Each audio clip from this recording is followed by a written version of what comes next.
양만재의 세상 읽기 시간입니다.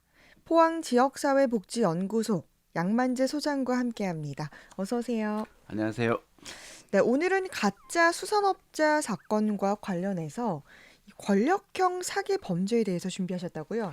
그렇습니다. 지난 6월 말부터 가짜 수산업자 사기극이라는 이름으로 연일 화제가 되고 있는 권력형 사기극의 특징에 대해서 진단해 볼까 합니다. 네, 우선 이 가짜 수산업자라고 불리우는 김 씨가 포항 구룡포 출신이죠?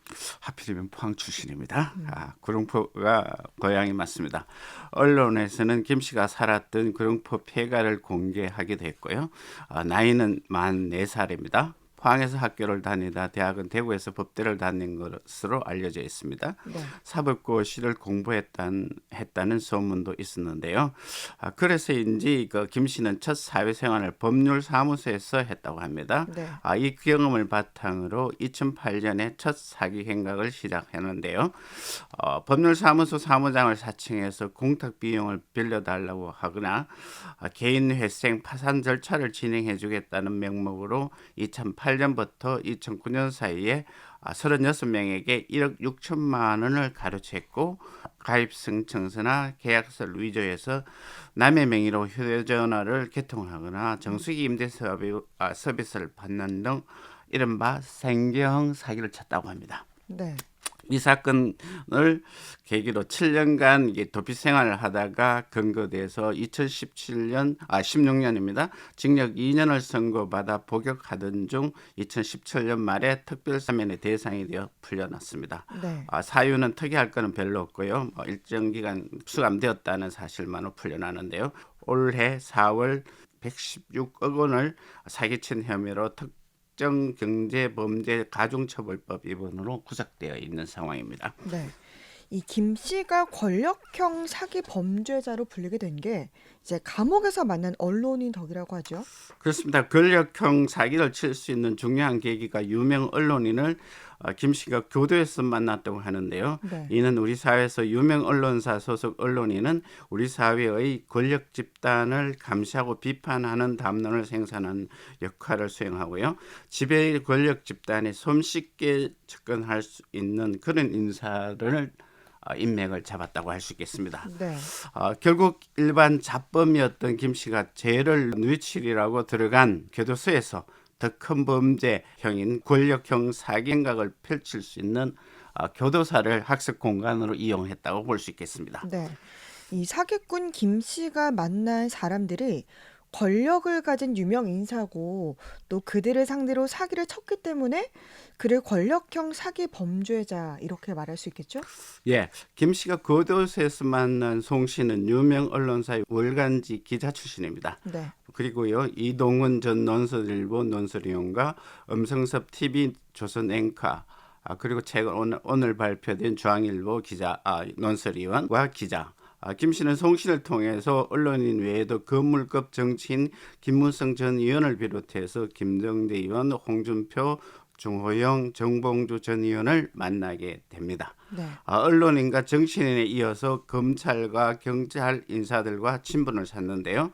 박영수 특별검사와 박특검을 통해서 포항에서 근무했던 이모 부장검사를 만났고, 그리고 박지원 국정원장까지 만났다는 것은 권력층의 상당한 인맥을 확장했다고 볼 수 있겠습니다. 네. 다양한 권력층에 영향이 있는 인사를 광범위하게 만나서 금품을 주고받고 선물을 했다고 합니다. 네. 예.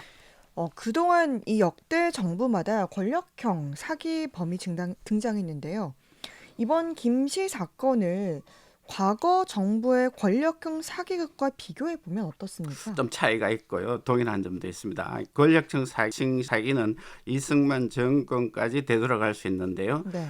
대통령의 양아들 행사를 하면서 경찰서장까지 속였던 가짜 이강석 사건이 대표적입니다.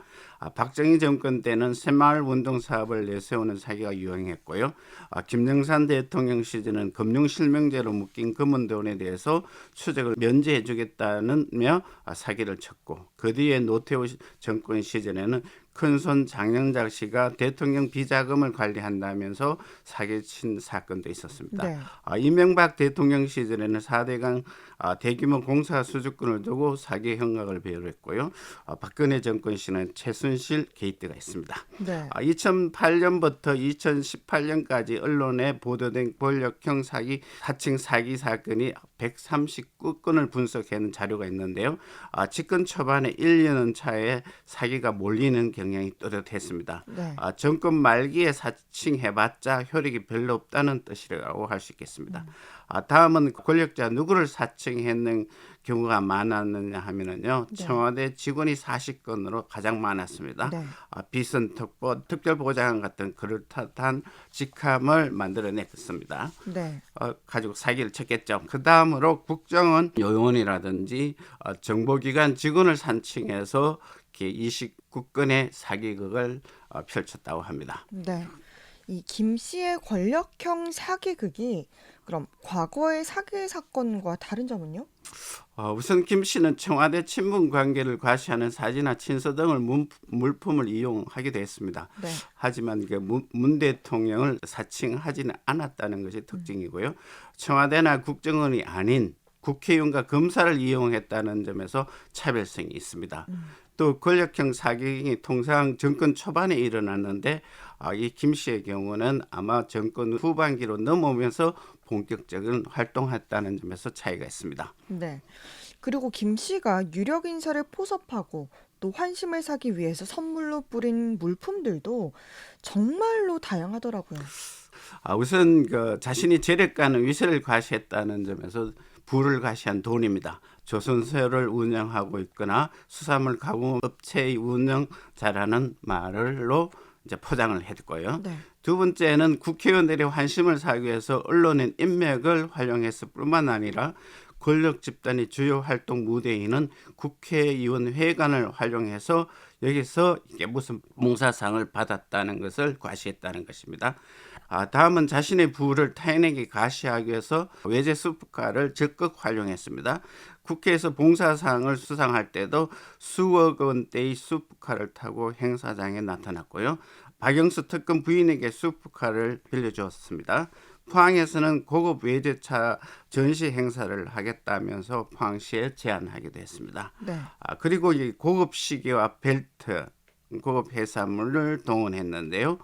부장검사에게는 스위스 브랜드 고급 시계, 정치인에게 고급 해산물, 경찰에게는 고급 외제 브랜드 벨트와 금품도 함께 제공했습니다. 네.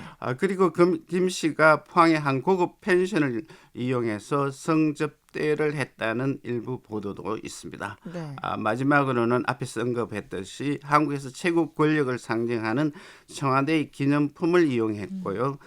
대통령으로부터 받았다는 가짜 감사 편지, 선물 받았다는 것이나 사진도 함께 전시했습니다. 네. 특히 고급 수프 외제차 시계 허리띠를 활용한 것은 자신과 선물을 받는 사람들이 타인에게 그 선물을 통해서 자신의 지위를 과시할 수 있는 좋은 상품을 선택했다는 것입니다. 네. 부자나 권력자일수록 남에게 보일 수 있는 고급 상품을 적극 활용했다는 소비주의형 사기행위라고 할 수도 있겠습니다. 네.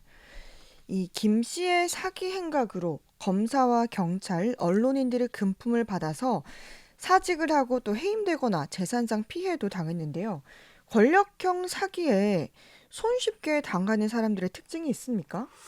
예, 제가 찾아보기에는 범죄 프로파일러이자 전 국회의원 표창원 씨가 권력형 사기에 쉽게 당하는 사람들의 4가지 속성이 있다고 했습니다. 네. 첫째는 사기범들은 그 당시 언론 보도나 사회 상황을 살핀 후에 사람들이 기대 심리를 가질 만한 대상과 이야기를 준비한다고 합니다. 사기꾼은 사기 대상을 고를 때 욕구를 충족할 만한 거리를 선택하여 접근합니다. 예컨대 암에 걸린 사람에게는 가족에게 암을 치료할 수 있던 약이나 치료법을 있다며 거짓 수법을 동원합니다. 두 번째는 사기범 등이 택하는 대상은 나는 똑똑해서 바보처럼 당하지 않아 라는 자기 확신을 가진 사람들을 선택합니다. 자기 확신에 빠진 사람들은 주변 지인에 묻고 확인하는 과정을 생략합니다. 이는 사기범들이 사회에서 믿을 수 있는 사람, 유력 인사와 관계를 맺거나 소개받았다는 말을 전함으로써 자기를 검증할 수 있고 상대가 검증을 표할 수 있는 사람들을 택한다는 겁니다. 세 번째는 사기범들은 지금 결정하지 않으면 다른 사람에게 간다는 것을 말하면서 경쟁 심리를 자극하는 것입니다.